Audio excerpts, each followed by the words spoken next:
Laguyo, biktima daw ang kanyang puso sa kasintahang hindi tapat. Para makita, kailangang maghubad sa nakatagong karelasyon. Marka daw ng pagbangon sa may asawa, kanyang pambihag. Para makita, kailangang maghubad. Sa palabas siya napakahusay sa mga pusong pinagsasabay. Iba-iba ang kwentong binabanggit pag nakahubad ang kanyang pang-akit. Ang ibon na nagliliyab sa katawan niya, nakatatak, nag-aapoy ang mga pakpak, pero hindi naman makakalipad. Tatak daw ng tunay na pag-ibig dahil siya ang pinili, ito ang kapalit. Panghila naman sa kanyang katulad. Para makita, kailangang maghubad. Bawat kwento may tagong lihim, bawat kulay panghila sa dilim. Tatak daw ng kanyang pag-angat. Para makita, kailangang maghubad. Sa palabas siya napakahusay sa mga pusong pinagsasabay.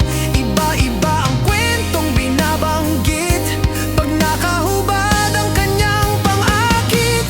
Ang ibon na nagliliyab sa katawan niya, nakatatak, nag-aapoy ang mga pakpak, pero hindi naman makakalipad. Ang ibon na nagliliyab sa katawan niya, nakatatak, nag-aapoy ang mga pakpak, pero hindi naman makakalipad. Sa pusong matagal siyang minahal, kasinungalingan ang kanyang aral. Ito'y desperasyon, relasyong wasak sa ninakaw ang kaluluwa, kanyang pahayag.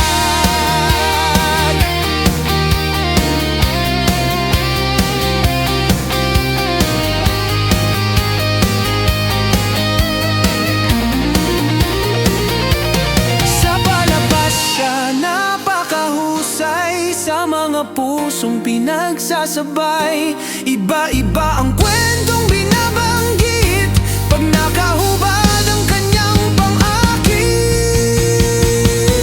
Ang ibon na nagliliyab sa katawan niya, pinatatak, nag-aapoy ang mga pakpak, pero hindi naman makalipad. Sa sakit daw na dinaanan, pero balahibo'y makasalanan.